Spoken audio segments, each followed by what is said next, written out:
retired law enforcement. We were most recently down in Florida, and we wanted to give our son room to roam the life that we had as children on small farms.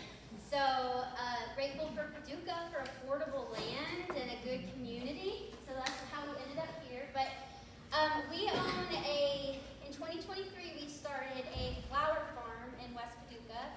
My husband also does honeybees. So we're very passionate about doing things cleanly. We are very conscious about things that our son is exposed to. We want him to be able to run through our field barefooted and not have a second thought about it. So that's kind of what led us into like organic farming and so we are out and about a good bit throughout our growing season around Paducah. We sell at the Paducah Farmers Market on Saturdays when our flowers are going strong. We also have 55 laying hens, and we sell eggs at the farmers market and honey. And we work with the Carson Center. We've done several events with them. We also partner with the Country Club of Paducah. And last spring, we were lucky enough to be on the cover of Paducah Magazine. So that's a little bit about our farm. We are avid learners. When we find something that we love, we dive all the way in. I mean, I spent our vacation with his parents reading a 400-book page on regenerative farming. So, like, just dumping it on my in-laws, like, can I just tell you? And they're beach dwellers, they don't care, but they listen, so that was good. So, what we're going to talk about today is companion planting, which is utilized heavily in, the organic farming movement. It's kind of a return back to how things were done before the introduction of heavy chemicals and mass production of everything. So more of your your freedom garden movement and things like that. So, but I just wanted to touch base on a couple of just basic organic topics that lend to the idea of organic or companion planting.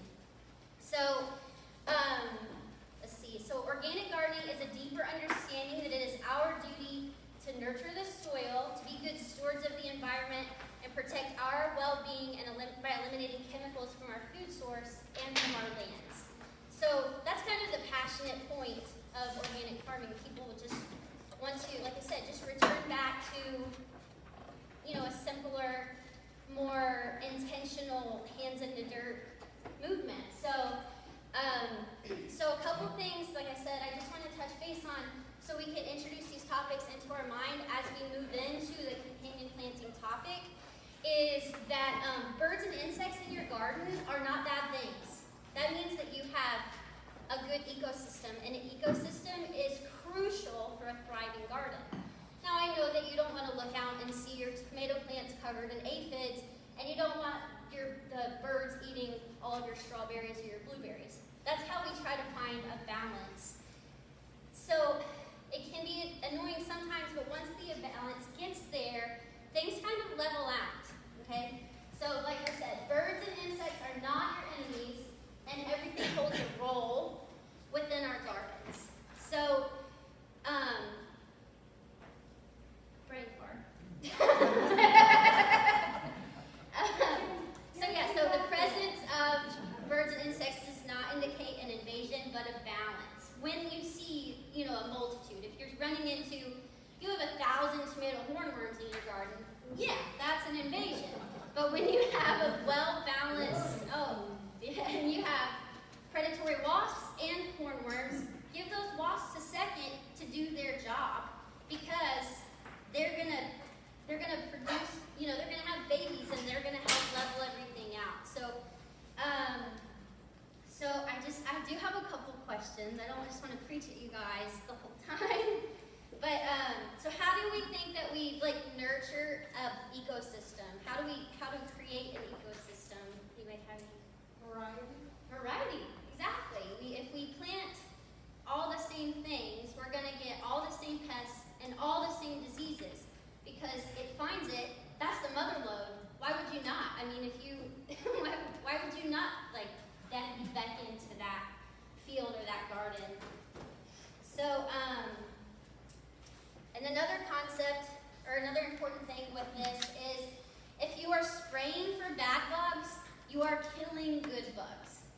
you're not giving them the opportunity to fight the battle for you. It's hard not to see something and just go grab your Liquid 7 and spray it and think, oh, this is just a contact killer, it won't hurt. But maybe you don't see the eggs that are right beside that the predatory bug laid to help with that invasion. So there are things that you can do to help stay on top of pests in your garden, and that is observing your garden. You have to spend time in your garden. You can't expect to walk out, plant something, come back in 6 weeks, and it be fruitful and productive and not have disease. So we have to be involved members in what we plant. So there are methods of, like, if you see a leaf that's overly chewed, check the bottom of it. If it's got a bug, rip that leaf off and just burn it. Don't put it in your compost pile. Get rid of it. Throw it away, something, because they'll just, continue breeding. But there are methods that you can take to counterbalance pests in your garden, but you're not going to be able to take those steps if you're not being observant of what is actually going on in your garden. So, all right. So this kind of helps us. This is kind of what leads us into the idea of creating variety, diversity in our gardens. Does anybody know what monocropping is and why it would be beneficial? Yes, in the back. It's having just one crop of one variety of vegetables Yes. all the time, just Yeah. year after year after year. Yeah. after year. Yeah, so monocropping is utilized a lot, especially in the commercial space, because if you're growing food for an entire community, entire country, how do you plant something, multiple crops, and then have a machine that knows how to harvest those crops properly? That's where monocropping does have a role, but in our gardens, in our home gardens, that's not something we should practice at all. That's a commercial mindset where they have to contend with the expenses of commercial farming equipment, your harvesters, your combines, your sprayers, and things like that. The benefits why people use monocropping is because it increases efficiency in a commercial setting, right? And everything, if you plant corn, you plant it at the same time, you spray it at the same time. If you hadn't reached the amount of water that it needs and you're able to afford, you water it at the same time and you harvest it at the same time. So there's benefits to monocropping, but that's what I'm saying. Unless you're a commercial farmer in this room, that's not something that should be in your brain. So monocropping can be detrimental to your soil health because everything that's in that field has the same exact needs. They are pulling the same exact nutrients from your field. They all have the same exact pest and disease pressure. So if a pest, this is like people talk about locusts taking out entire crops. It's because they find the mother lode. Why would they not go there? Or you go to a tomato farm in, Florida, and they get struck with blight. It's going to thrive because there's nothing to stop it. It's just not one plant after another to continue down, the destructive path. So if you're monocropping, you're running into, the possibility of losing your entire crop. Now, you're probably like, okay, we're not commercial farmers, move on, blah, blah, blah. But this is where it comes into moving your crops around, even within your small gardening space. Don't put all of your tomatoes in one spot. Don't put all of your peppers in one spot. Break them up so if the hornworms or the aphids get this tomato before you can get it taken care of, well, guess what? They haven't found this one, and now you can plant its companions and be more observant of this tomato over here. So it's basically an attempt, when you space them out, you mix them all up, it can be a little tedious because now not only are you having to pay attention to this tomato, now you got to go over here and pay attention to this tomato. And I know that can be a struggle or seemingly time-consuming, but as you start building this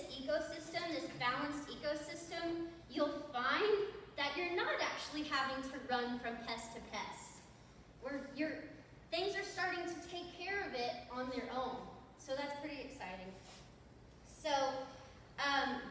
how you get away from the idea of monocropping, you move into the idea of polycropping, or planting a variety of plants, and that's where the topic of companion planting comes in. So companion planting is an organic gardening method of planting different species of herbs, flowers, and crops in close proximity. Not nearby, but close proximity to maximize space, improve soil health, deter pests, and enhance pollination. So, there's a definition. You gotta throw those in slideshows. But the four main types of companion planting that we're gonna talk about are nutrient-providing companions, pest-deterring companions, beneficial insect-attracting or insectary companions, and trap crops. And then we're going to briefly touch on microclimating, which is a fun little toss away. So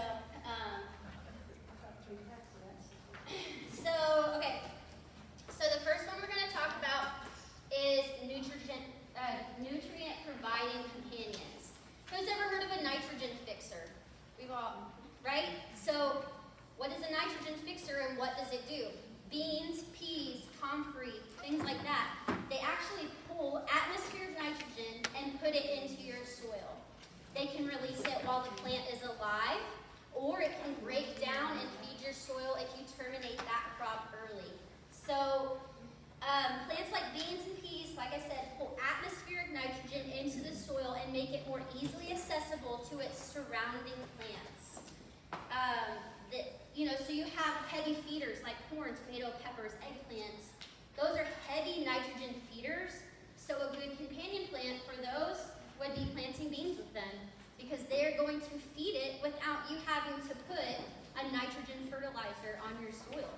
They're doing the job for you. Another topic within nutrient-providing companions are dynamic accumulators. My husband's like, that's such a big word for something seemingly so simple, but dynamic accumulators are your taproot plants that reach down low, and they're able to mine minerals and bring them up to the surface for your more shallow growing plants. So a good example of dynamic accumulator is yarrow, which is nice because that's native in this area. It's easy to grow. If you put yarrow in the ground here, especially a native variety, it's beautiful. It brings in pollinators, and it's also reaching down and grabbing minerals for plants that can't reach them otherwise. So a couple other examples of nitrogen fixtures and dynamic accumulators would be comfrey. People feel differently about this. People feed it to their crops. Some people just use it as like a fertilizer.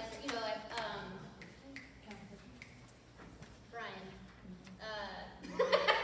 Green compost? Yeah, like cover crop. Wow, that went away from me. Sorry. Stinging nettle, which can be found locally, it does the same thing. It reaches down, it grabs nitrogen and iron. Dandelions, which are also found everywhere. You can actually plant dandelions as well. They're good for you health-wise, but also they're fantastic for your plants. They reach down and they grab calcium, which if you've ever had a calcium deficiency in your tomatoes, this is something to think about. You want to plant these things and keep them in close proximity so they can do the work for you. This whole presentation is to teach you how to let plants do the work for you. Red clover acts as a nitrogen fixer as well. People use it as a cover crop. You can plant it as a perennial and just let it do its thing. But it also pulls up phosphorus and potassium. And then alfalfa is another example of a dynamic accumulator pulling up magnesium, iron, and potassium. Are there any questions on nutrient-providing companions? Is there any way that we can follow what you're saying in here? Okay, so if you signed up in the back, just put your email. I'm sending out all of this stuff in an email. And I'm also, just so you know, sending out a garden planning packet if you sign up with your email, and it has more reference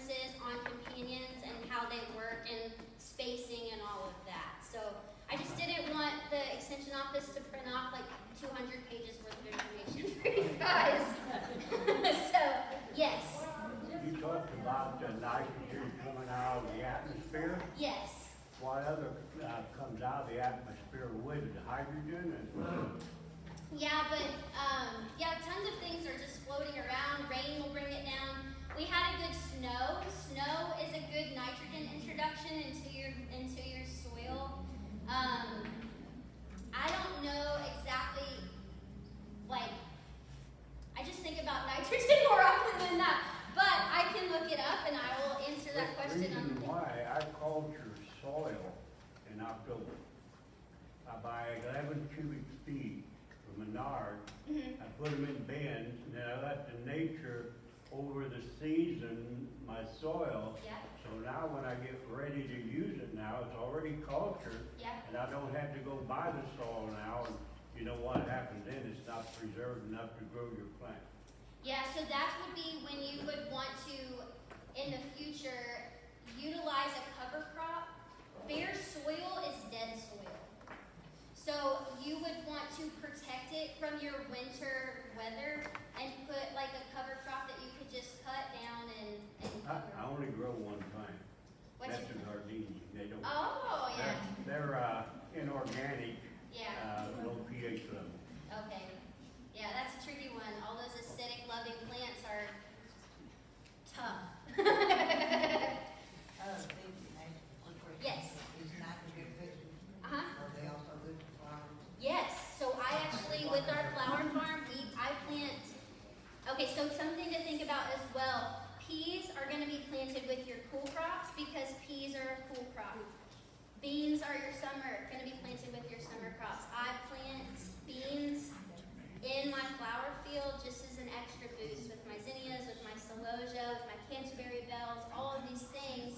And then also, it'll even, like when you terminate them, it's doing even more after that. You know, it's breaking down in the soil, you're introducing organic material, and then that's just, you know, it's just exploding the good that you've already done and makes it 1,000 times better.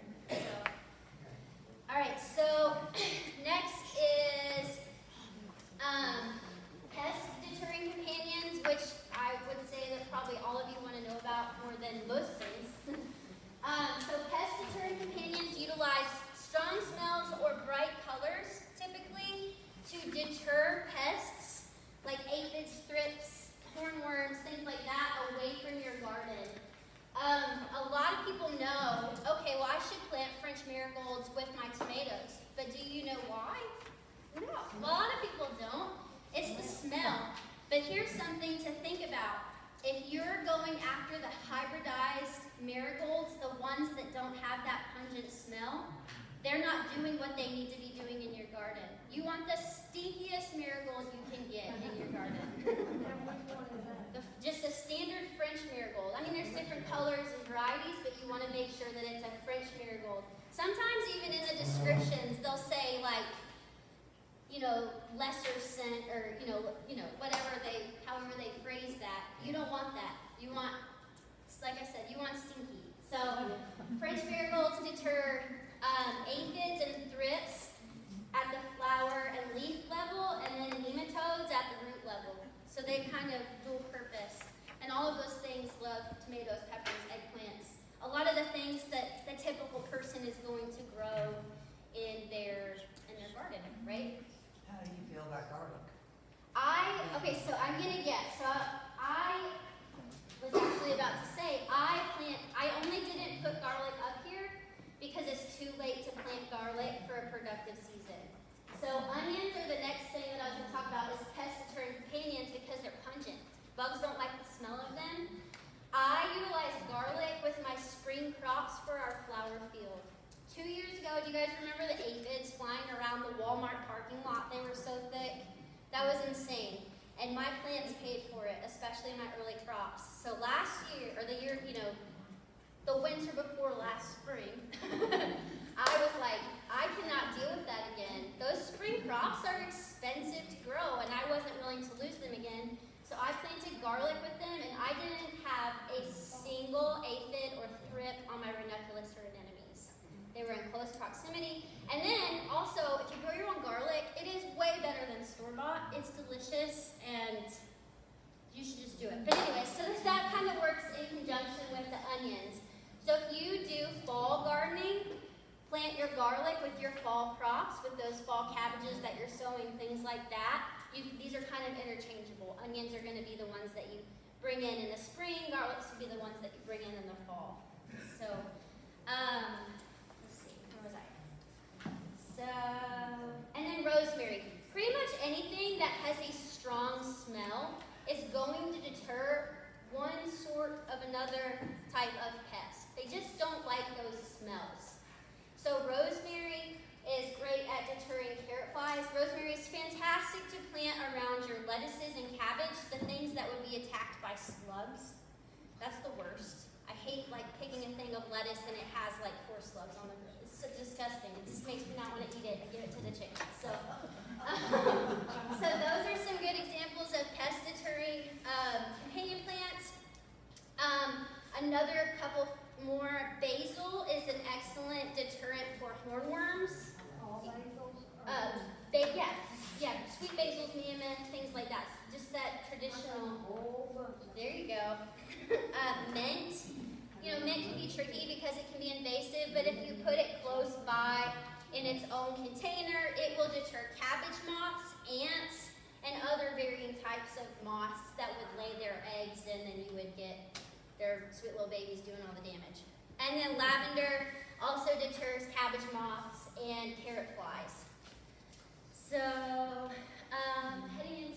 so these are like some of our most common pests in this area, which be aphids, squash vine burrs, which are the bane of my existence, and tomato hornworms. So these are all things that you can plant to deter these pests, to help them stay away from your workhorses in your gardens. So, like I said, French marigolds, rosemary, lavender. Most of these things are so fragrant. You just want to run your hands on them and give them a good sniff. If you want to do that, bugs hate them. So if you like to smell it, it's good to put in your garden. Squash vine burrs, mint, nasturtium, radishes, basil can also be helpful. But this is where the whole, you have to be observant of your garden comes into play. I don't know if you guys know what an adult, I don't even know what the name of it is. The adult is a little black looking, it looks like a fly and a moth had a baby and then it's got red on it. That's what lays these. And they come out in the evening and into the night. They'll lay their eggs on the bottom of a leaf. So just be observant of your leaves. That's when that comes into play. You have to be an active part of your garden.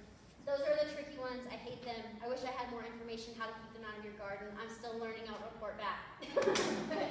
And then tomato hornworms. Once again, all of those super fragrant herbs are going to be super helpful for you.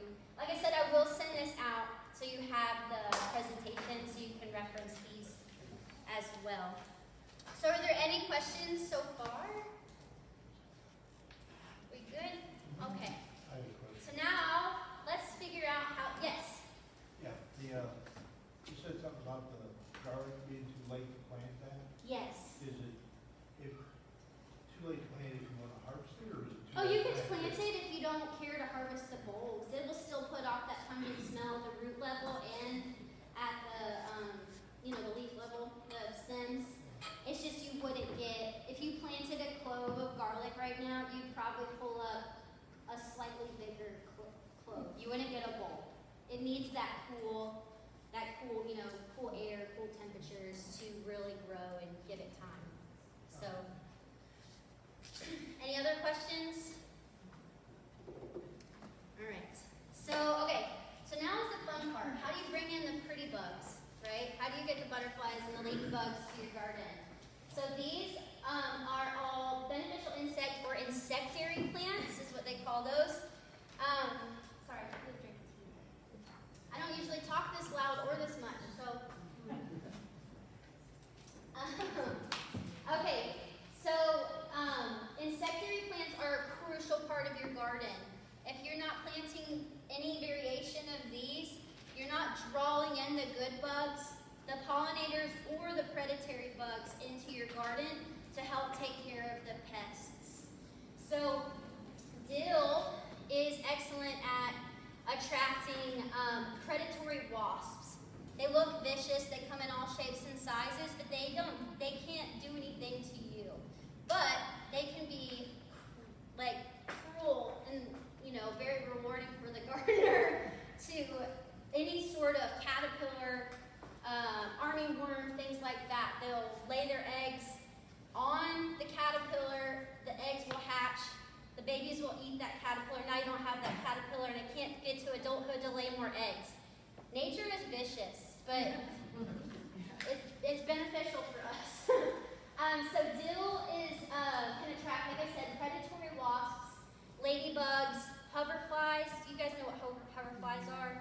They just look like a moth in a yellow jacket or a fly in a yellow jacket had a baby. They just like hover above. They call them hoverflies because they're crucial for your garden. They're excellent pollinators. And at a larva stage, they're super predatory against aphids and thrips and spider mites. So those are just good things. You want things that can be, you want to bring in bugs that are beneficial to your garden at every stage of life. And like I said, they even kind of look goofy. You're like, oh, that thing looks like it could sting me. It can't.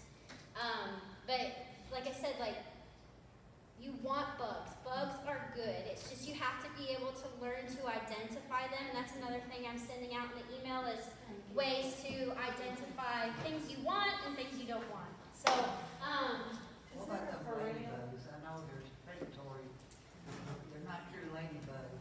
oh, the Japanese, the ones that go in your house. No, not beetles, but they look like ladybugs. Yeah, they're like yellow. Yeah, Yeah, orange color. they're called something, they're Japanese something, not Japanese beetle, but they have their own name. I don't actually know I don't know if they're beneficial to your garden. I don't, except the vacuum. I have a question. Yes, Does Seven Dust know the difference between beneficial bugs and no. beneficial bugs? They say that it doesn't, it won't So- kill one thing and it, you know, So a you lot of wanna times. do you wanna rely on the beneficial bugs to take care of your garden, or do you wanna? Well, that's what I'm saying. This has to be an intentional movement into companion planting. That's where the observation comes in. That's where you have to give time to let the good bugs find the pests. Let the predatory, and I'm not saying sacrifice your plants, but that's when I say that you have to be observant of your garden so you can rip off an infected leaf or dislodge them with a good watering. I think I'd bring this up later in the PowerPoint, but I use molasses in our farm. It deters aphids. You just spray it on. It's like aphids and thrips don't like molasses. So if that's your problem, and you're getting frustrated and you have aphids on your plants, spray them with molasses, then you don't have to think about Seven Dust. Every plant is so different, but it's just finding the cleaner options and giving time for nature to figure it out. You know what I mean? Did you have a question? Yeah, to back up a little bit on the plants, you're talking about putting these basils and stuff through the plants so the bugs go away. Yeah. Now, how, you put like basil or whatever between every plant, or? You would kind of encompass it. I wouldn't say put 10 plants around it, Right. but that's one of the things in the email is Okay, going to okay. show spacing and Okay. stuff like that. But yeah, you want it in close proximity. Oh, and then with the nitrogen fixers, they need to share a root system. Okay, So they need to be intertwined. They grow, typically beans and a tomato plant grow differently. They're not going to be competing plants. Okay, so another type of beneficial insect attracting is sunflowers. In their younger stage, when they're colony and all that stuff, they're going to be bringing pollinators into your garden. And then as they mature and they put on seeds, they're going to bring birds into your garden, which will in turn attack any sort of bug that they see that looks good to them. You know, so it's finding the balance. It's just over and over again, finding the balance. All sunflowers, or is it just the big head? No, all sunflowers will put on Even the seeds. teddy bears?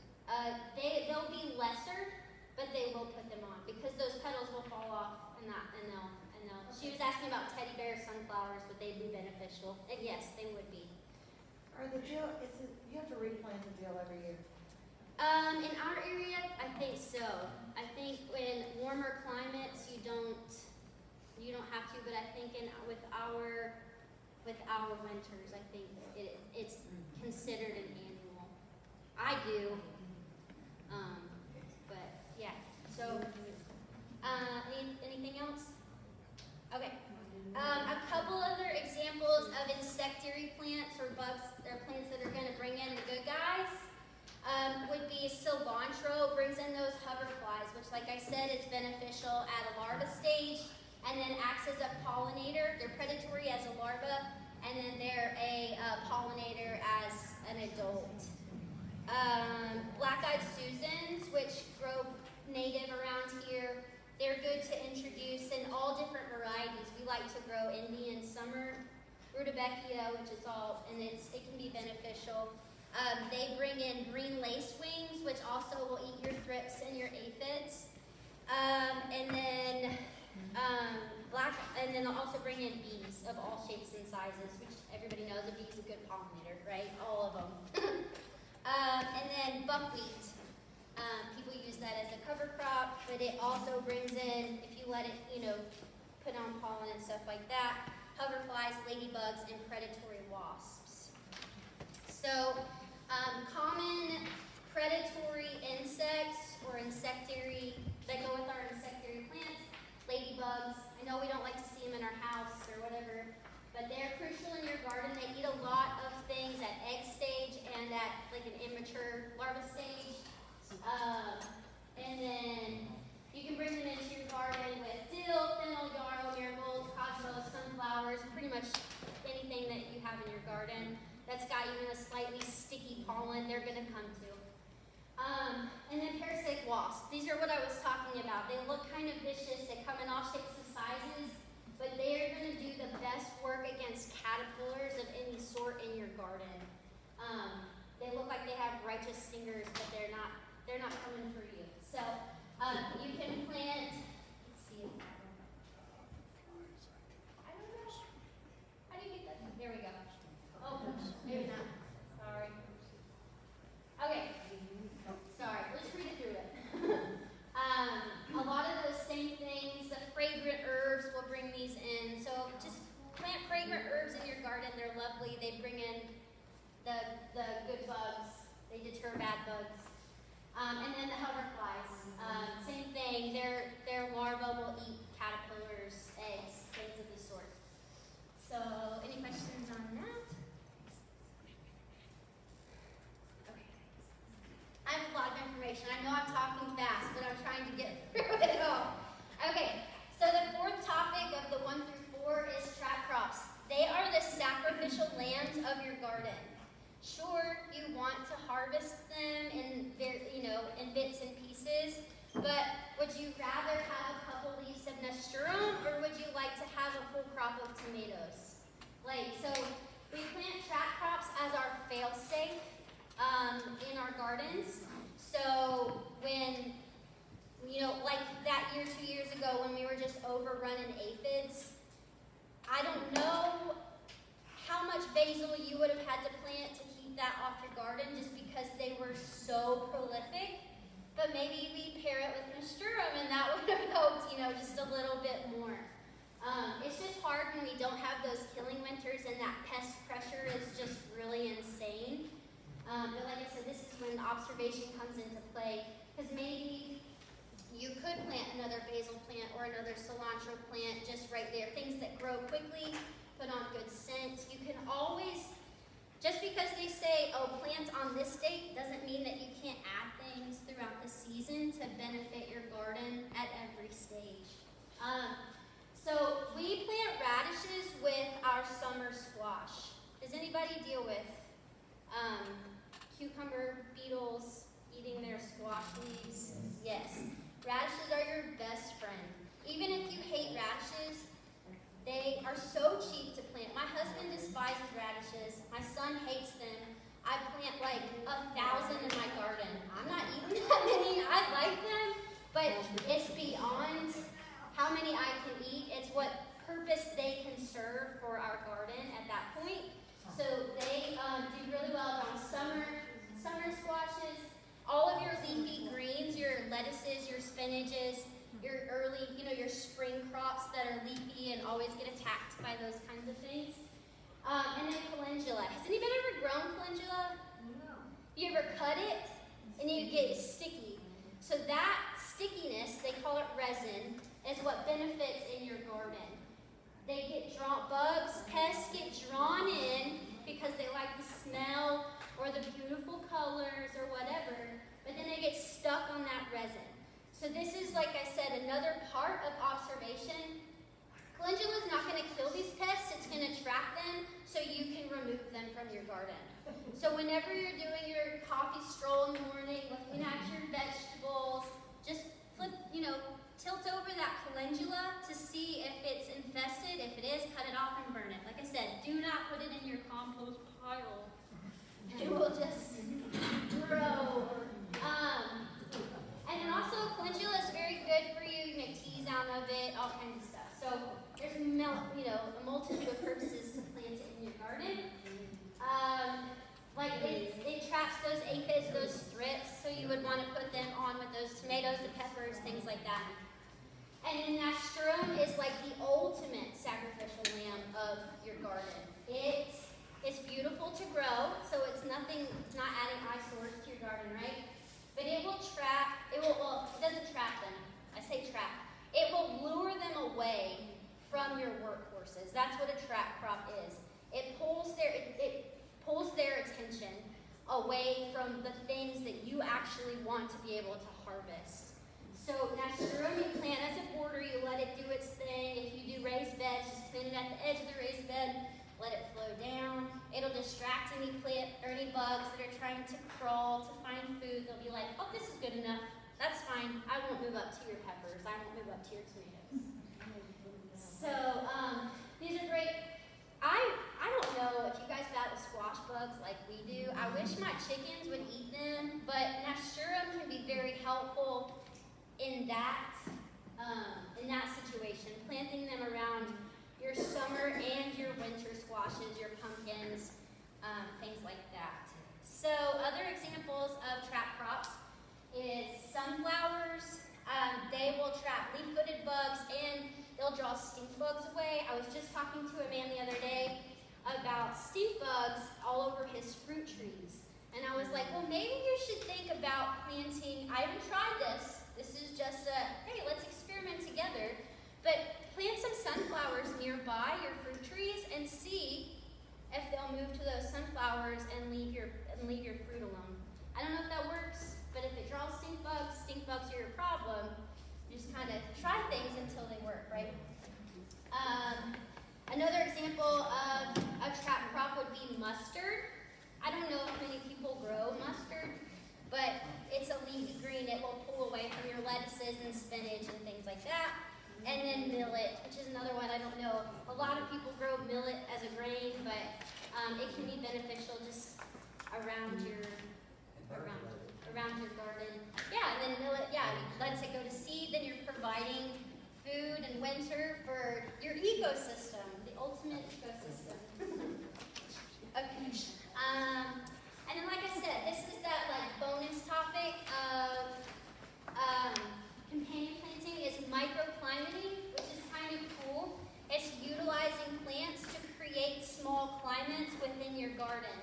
So a good example of microclimating would be to plant a tall plant or a trellising plant behind your spring crops, especially if we get a warm spring where everything decides to bolt. You can plant them appropriately behind your cabbages, behind your lettuces, your spinaches, your kales, and it will, if you plant it in the right spot, it will protect from that high heat afternoon sun, and it will elongate your growing season. So that's an example of microclimating. You can use sunflowers, you can use corn, you can use trellis, beans, peas, cucumbers, just anything that can help block out high heat, high sun part of the day.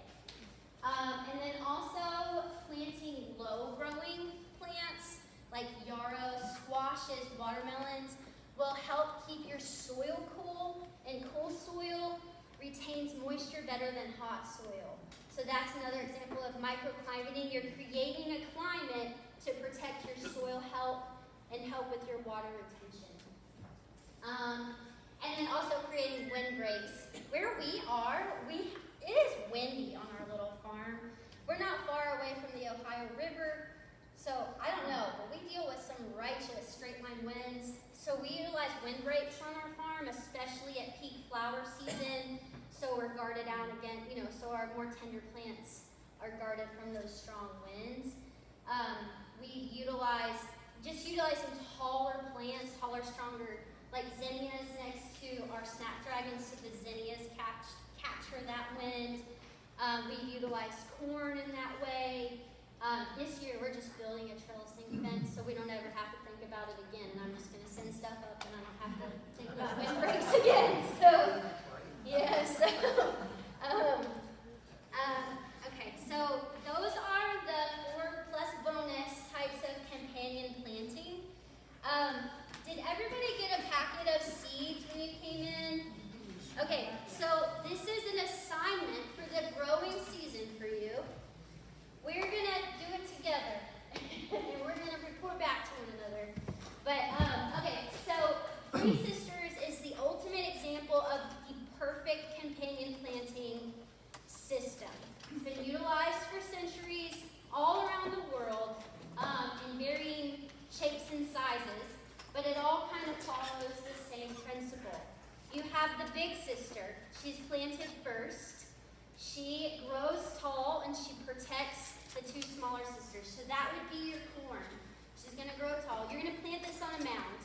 There's instructions in your sheet. You don't have to put the dead fish in there like it says at the top. Just telling you how they did it in the,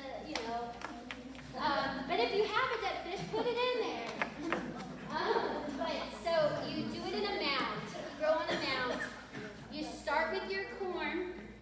You let it grow until it's about 6 to 8 inches tall. And then right up on top of that corn, you plant those beans. So you want to use, in this particular system, you want to use pole beans, not bush beans. Because the pole beans are going to use, the second sister is going to utilize the first sister as support, but the second sister is also going to help the first sister by feeding her root system that nitrogen. So that's how that plays out. And then you have the little sister, or they call her the crawling sister. They imagine her as a baby. And she is your plant that's going to help create your microclimating at your soil level to help with your water retention in peak heat of summer growing. So in theory, we do kind of have tough soil here. So I'm going to give you guys some of the things that we fertilize with so you can help this system. But as we work this system, as you heal your soil, you should get to a point, if you do this for a couple years, where you don't do anything but plant these guys and let them do their thing, and they'll feed each other, they'll take care of each other. If you have a dry spell, obviously water them. All plants need water. But it should be in time. Like I said, you have to give it time to figure it out. You have to give time to heal from the more abrasive chemicals. If you give it time, you can just kind of step back and watch and see what happens. So those are what the seeds are in your packets. Seeds are kind of expensive, so I gave you guys each, I think 4 corns, 4 beans, or whatever. Some people, rather than just planting 1 bean with each corn, they'll surround that corn stalk with beans. So if you wanted to add your own whole bean to this system, it's only going to help with the nitrogen input, and it will help. But I'm so grateful for you guys, but I couldn't just swallow a $200 bill seed for you. But yeah, so you can utilize, people do this in varying shapes and forms. Some people, rather than corn, if you're not a corn person, you can do this with sunflowers. But you want something that grows tall and provides shade a little bit, right? So you need a good structure. And then rather than squash, sometimes people will utilize watermelons, cantaloupes, things like that. The idea is the crawling sister, the baby sister. So you need something with broad leaves that climbs out. So anybody have any questions about the three sisters? Yes. How much time between the? So okay, yes. So you want to do, you plant your corn first, and then you let it get to about 6 to 8 inches, and then you plant your beans, and then you let them start to trellis just a little bit, like start to climb, they'll be 4 or 5 inches tall, and then you plant your squash. And you can direct seed all of these. You do not have to start any of this inside your, in a tray cell or whatever. Yes. How much are they feeding? They want to be on top of each other. So you need to put the sheet will give you a little bit of reference, but the beans and corn specifically need to share a root system, or the beans aren't able to actually do their role and feed the corn, the heavy nitrogen feeder. It's not able to benefit it if they're not. It's counterintuitive. We have been told our whole gardening lives, I've been told this my whole gardening life, that things need space. Sometimes things don't need space to be productive. They want to be loved on. These guys want to be loved on. So the beans and corn specifically need to be planted right on top of each other. The squash comes out just a little bit, so the corn and it comes down the mound. So the squash isn't competing with the corn's nutrient, water, things like that. So 6 to 8 inches from the corn to the squash. But you kind of want it, it's like if you plant your corn in a square on your mound, then do it like in between. You know what I mean? On the edges. I don't know. It's on the sheet is a good example of it. But like a good thing you can do is you don't have to dig anything for this. Scratch the green grass. Go to the store, get yourself a bag of organic gardening soil, make a mound, plant into it. It doesn't have to be this super labor-intensive thing, but it can be fun. I mean, this is so exciting and fun, and you get 3 different crops. So I don't know. I love it. So yes. Do you plant any sacrificial flowers to? Yes, I'm glad you asked. So every once in a while, some of the other people that utilize this method would include a 4th sister. So if you're running into issues where you're getting squash bugs on your plants, you can plant one of your fragrant herbs as the 4th sister. So that is a concept that's out there. People do it. They'll plant dill. They'll plant basil, rosemary, lavender, things that will just keep the things that would come to be pests in that what should be perfect system. It'll help keep them away. Any other questions? Yes. Yeah, when do you suggest planting corn? When would you plant your corn? So I wait till May, the beginning of May, roughly, just to let that, the consistent warmth come in where we're not getting those deep dips. So I don't know, check the weather channel or your weather app on May 1st, and just make sure that we're not dipping below 40 degrees, and then that's how I kind of gauge it, and that's when I plant. So something fun, we're doing an abundance of 3 sisters at our farm so people can see it in action with all different crops. So if you want to come out to our farm, starting in June, you can see this in live action with sunflowers, with corn, with watermelons, with pumpkins, with summer squash. I've never done it with summer squash, but supposedly it works just the same. So yes. I've got, one of my beds is a 4 foot by 4 foot. Yep. So that's a perfect place for me to try Yep, this. you could do that right in How there. many corn plants and stuff would you put? You can put, in that amount of space, you can put a decent amount. I would just space them out about 6 inches away. Some people do this, some people do 3 sisters in a more crop-like setting sometimes too, if they want to do more than say 4 to 6 corn stalks and they're dealing with a field. You can still utilize this method in, say you have a 20 by 40 space, you would still plant your corn, you would send your beans up every corn, and then you would plant your squash at the perimeter. So you just have to give your corn enough space so your two corn plants aren't necessarily competing with each other. So I'd say, yeah, like 4 to 6 inches. But like I said, they're kind of in a circle, so they have room to spread. In that, in this situation, they have room to spread out. So, yes, I mostly do container gardening. yes. What size would you start with?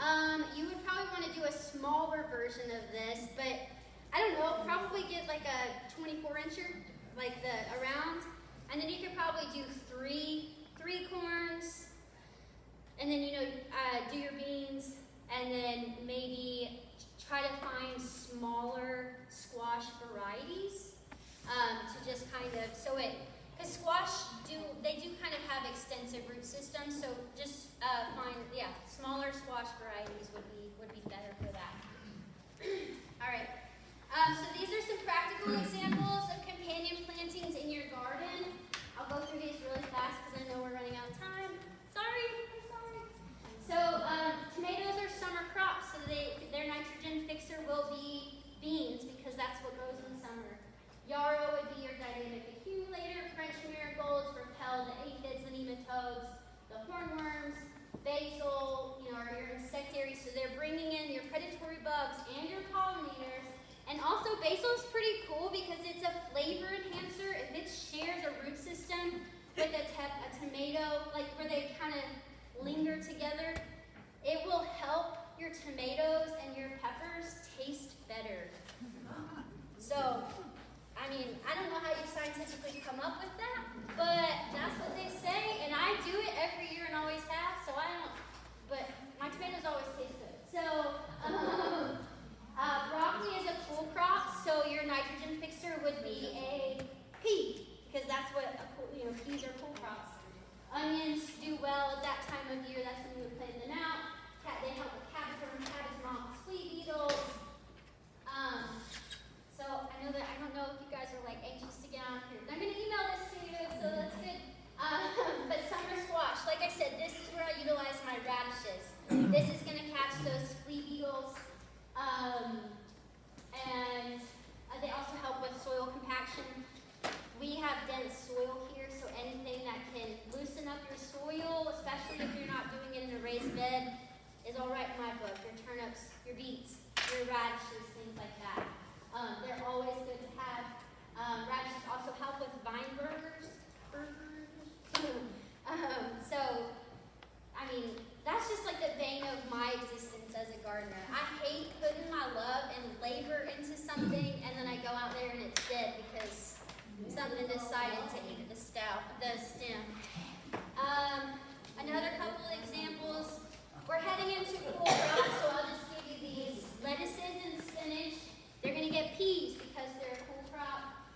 You can create microclimating with trellising to extend out the growing season with your peas. So it kind of acts as a dual function. It's a nitrogen feeder and it can act as microclimating as it goes into those warmer days.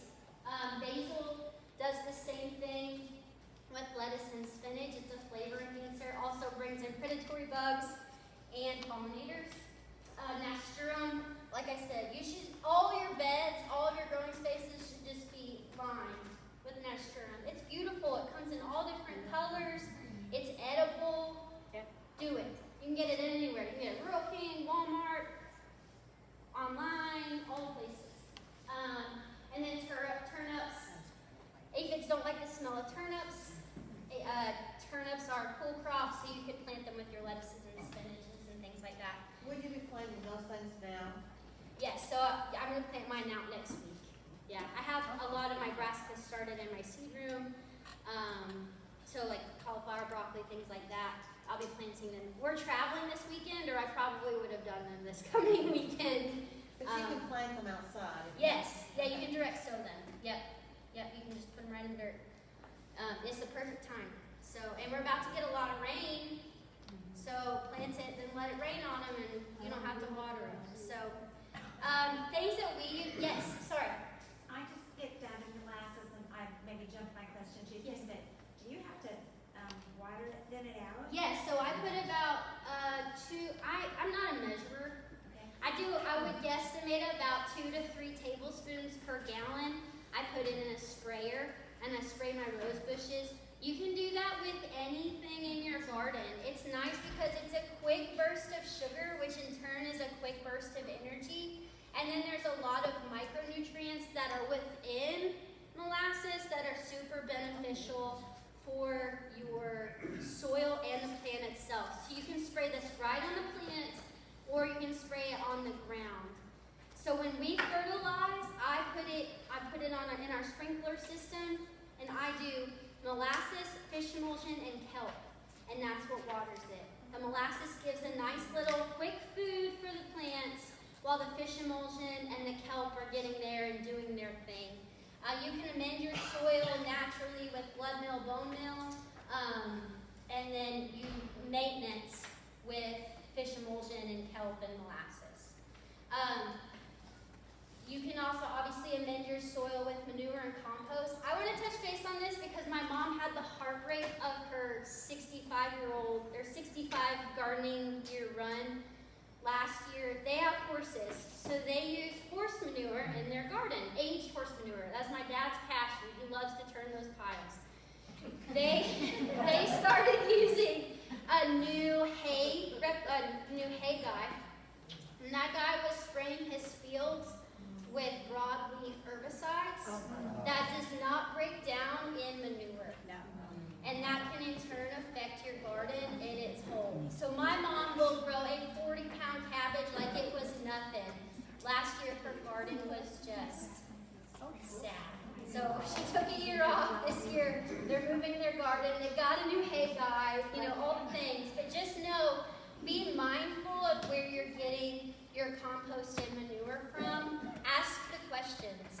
Sometimes people look at you like you're crazy. We have goats, we need hay. I ask people what they spray. I know that it's Grazon is a broadleaf herbicide, and it doesn't break down in the digestive system. So just be mindful. It's tricky because sometimes people don't even know if their hay was sprayed. But asking is never inappropriate, I don't think. When it comes to you spending time and putting effort into your garden, I think it's worth the ask. We touched base on molasses. The last thing I want to say, and then you guys are free to go, is the beneficial nematodes. Anybody ever heard nematodes? Oh, yeah. You've heard a lot of people only hear about the bad guys. There are good guys in this battle, and they're soil-dwelling, microscopic little wormies that you can get in like a powder form. You mix them to your water, and you spray it on your soil before a good rain. This would be an appropriate time to do it. Our soil is at a good temperature, and they will live in your soil all throughout your season. And any bugs that lay their eggs in the soil, they will eat those eggs before they even come out of the ground to do their damage. So it's not a huge investment. It depends on how much space you have. But a small bag of nematodes is like $12. I'm going to send out where we buy them from in the email. Same thing. You mix them with water. It gives the instructions. You mix them in a sprayer and you spray them on. You don't spray them on your plants. You spray them at soil level. So that's just another additional thing you can do to help win the battle against the bad guys. Also, if you have fleas in your garden, your pets bring in fleas, nematodes will help kill the flea cycle. That's another good thing. We have dogs. So Milky spores, is that what milky spore does? I'm not sure. I don't know what that is. No. Milky spore you put on the ground and it's supposed to do something that's beneficial. Yeah. to- It probably does it in some, they're just different, It's for the Japanese beetles. yes. Kills yeah. the grubs. Yeah, so, maybe it just has a different name, but beneficial nematodes, they do the same thing. They'll kill Japanese beetles, they'll kill vine burrs, they'll kill grubs, they'll eat grubs, even if they're out of their egg stage, they'll eat, baby pests in your soil. So